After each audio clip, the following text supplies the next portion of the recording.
Halo, Assalamualaikum warahmatullahi wabarakatuh. Kembali lagi di channelku Bidan Online.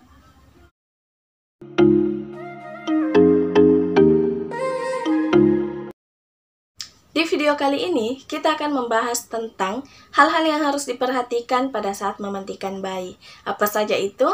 Tapi sebelumnya, untuk moms yang baru datang di channel ini, jangan lupa untuk klik tombol like, klik juga tombol subscribe, dan jangan juga lupa untuk aktifkan ikon notifikasi atau gambar lonceng, karena masih ada banyak hal yang akan saya bahas di video selanjutnya. Jadi jangan sampai ketinggalan, moms. Terima kasih. Hai moms. Nah, untuk moms yang punya bayi baru lahir, sebaiknya nonton video ini sampai selesai karena ada banyak informasi yang akan saya sampaikan tentang cara memandikan bayi yang baik dan benar atau hal-hal yang harus dihindari pada saat memandikan bayi.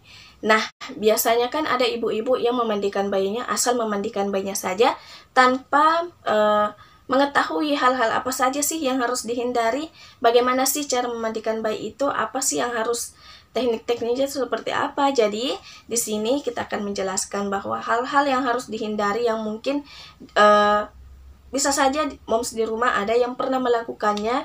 Jadi, setelah menonton videonya sebaiknya hal itu diubah ya. Nah, hal yang pertama yang harus diperhatikan adalah perhatikan kehangatan airnya. Jadi, memandikan bayi itu dengan air hangat. Nah, untuk mengetahui hangatnya atau mendeteksi hangat airnya itu, tidak menggunakan telapak tangan atau punggung tangan.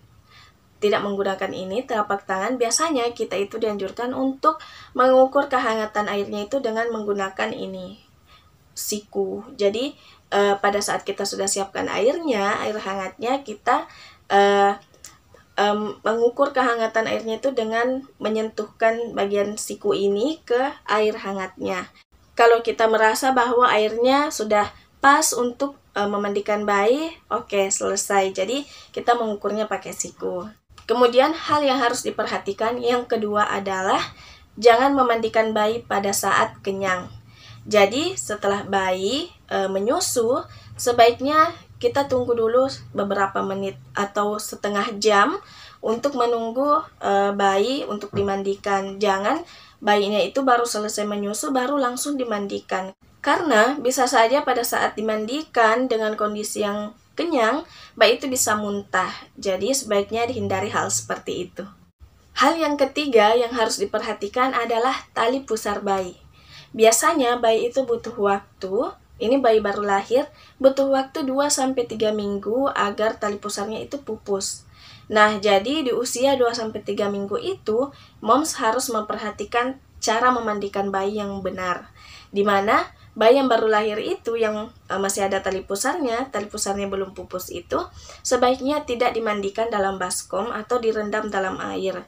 Usahakan tali pusarnya itu tidak terkena air. Jadi kalau bagian yang lain itu bisa basah kecuali tali pusarnya untuk mencegah tali pusar itu mengalami infeksi kalau terkena air. Jadi cara memandikannya itu dengan bayi diletakkan di meja atau di tempat yang datar, kemudian airnya disiram-siram ke bayinya. Jadi bukan bayinya yang dimasukkan ke baskom mandi, tapi bayinya cukup ditidurkan saja di tempat yang datar, kemudian kita mandikan. Jadi usahakan tali pusarnya itu tidak terkena air. Hal yang keempat adalah perhatikan durasi mandinya. Jadi, usahakan bayi itu dimandikan tidak lebih dari 10 menit. Nah, biasanya juga bayi kalau dimandikan terlalu lama itu bisa kulit-kulitnya itu keriput. Sebaiknya jangan memandikan bayi sampai muncul hal seperti itu di kulitnya. Kemudian, hal yang kelima yang harus diperhatikan adalah produk sabunnya. Sebaiknya moms itu menggunakan produk sabun yang tidak mengandung banyak busa. Tapi biasanya kan orang beranggapan bahwa, kebanyakan orang ya, beranggapan bahwa sabun yang tidak punya banyak busa itu tidak efektif atau tidak baik untuk membunuh kuman-kuman. Karena beberapa orang masih berpikir bahwa sabun itu ya berbusa. Kalau tidak berbusa ya bisa dibilang bukan sabun. Padahal sabun yang aman untuk digunakan bayi adalah sabun yang busanya itu sedikit atau tidak berbusa. Cukup sabunnya kita bilas pakai air kemudian diusap-usap ke bayi, ke tubuh bayi. Jadi usahakan untuk memilih sabun itu jangan yang busanya melimpah. Karena produk sabun yang mengandung banyak busa itu bisa mengganggu minyak alami pada tubuh bayi sehingga akan mengurangi kelembapan pada tubuh bayi. Jadi, sebaiknya pilih sabun yang pH-nya netral. Kemudian, perhatikan juga cara pengaplikasian sabunnya ke tubuh bayi. Ada juga kan ibu-ibu yang memandikan bayinya, itu sabunnya langsung, misalnya sabun cair, langsung dituang ke tubuh bayinya. Sebaiknya pada penggunaan sabun itu, kita oleskan dulu ke tangan kita, seperti ini, kemudian dioleskan lembut ke tubuh bayinya. Jangan sabunnya itu langsung dituang ke tubuh bayinya, jadi pakai perantara tangan kita dulu, baru ke tubuh bayinya. Hal yang keenam yang harus diperhatikan adalah posisi tangan. Posisi tangan pada saat memandikan bayi itu tangan kita di belakang kepala bayi itu menutupi telinga kanan dan telinga kiri. Jadi ditutupi seperti ini sehingga air itu tidak masuk ke telinga bayi. Seperti itu. Ini untuk bayi yang kita mandikan, kita masukkan ke dalam baskom untuk memandikan bayi, baskom mandi bayinya. Jadi sambil kita pegang telinga, lubang telinganya seperti ini, kita tutup pakai jari sambil kita tahan dan kita mandikan. Seperti itu. Sebenarnya bayi itu tidak harus dimandikan setiap hari. Jadi tidak setiap hari itu bayi harus mandi. Normalnya bayi itu dimandikan sebanyak 3 kali seminggu. Jadi kalau misalnya bayinya pipis atau buang air besar, kemudian mau ganti popoknya, itu diwaslap lagi. Cukup dengan waslap, tidak butuh sabun. Jadi cukup diwaslap bagian lipatan-lipatan seperti leher, ketiak, kemudian bagian selangkangan itu diwaslap, kemudian sudah. Tidak perlu dimandikan setiap hari. Hal yang ketujuh yang harus diperhatikan adalah penggunaan baby oil dan lotion pada baby.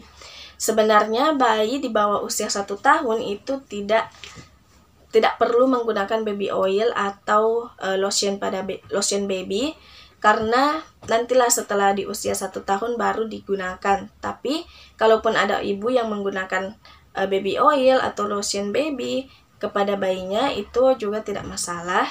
Tapi yang harus diperhatikan adalah gunakan produk yang cepat meresap pada kulit bayi. Ada juga kan lotion atau baby oil yang pada saat diusapkan ke tubuh bayi itu masih basah atau tidak cepat menyerap.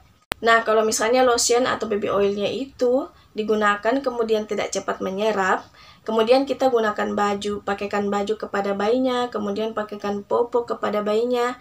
Nah, itu bisa menjadi pemicu terjadinya ruam pada tubuh bayi karena masih basah atau belum kering tubuh bayi, kemudian digunakan dipasangkan popoknya sehingga itu bisa menyebabkan munculnya ruam-ruam pada kulit bayi.